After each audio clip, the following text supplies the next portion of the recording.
நிதிக்கு கல்யாணம் பண்ணணும்னு நீங்க நினைச்சீங்கன்னா என்கிட்ட நல்ல சம்மந்தம் இருக்கு. பார்க்கலாங்க. சரியான டைம் பார்த்து நான் நிதி கிட்ட இதை பத்தி பேசுறேன். சரி, உங்க அன்புக்கு ரொம்ப ரொம்ப நன்றிங்க. பரவாயில்ல. அது சரி, நீங்க ஹனிமூனுக்கு எப்பதான் போவீங்க? உங்களுக்கு செகண்ட் மேரேஜ் ஆகி கிட்டத்தட்ட 1 வருஷம் ஆகுதுல்ல? நானும் இதை பத்தி அவகிட்ட நிறைய தடவை கேட்டு பார்த்துட்டேன். அதுக்கு அவ எனக்கு சமைக்கிற வேலை இருக்கு, எனக்கு சீரியல் பார்க்குற வேலை இருக்கு, எனக்கு துணி துவைக்கிற வேலை இருக்கு, நீங்க மட்டும் போயிட்டு வாங்க அப்படின்னு சொல்றா. ஸோ இன்னமும் எங்க ஹனிமூன் பெண்டிங்ல தான் இருக்கு. இன்னொரு பார்ட்டி கூட சேர்ந்து பண்றதுக்கு ஹனிமூன் ஒன்றும் கார்ப்பரேட் இல்லைல்ல. ஆண்டி, நான் ரெடி.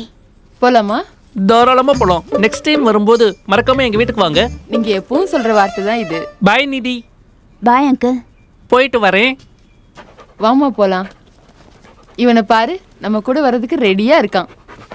ப்ரூனோ, வீட்டில் இருந்துட்டு ஜாலியாக ரெஸ்ட் எடு. Okay, I will be back soon.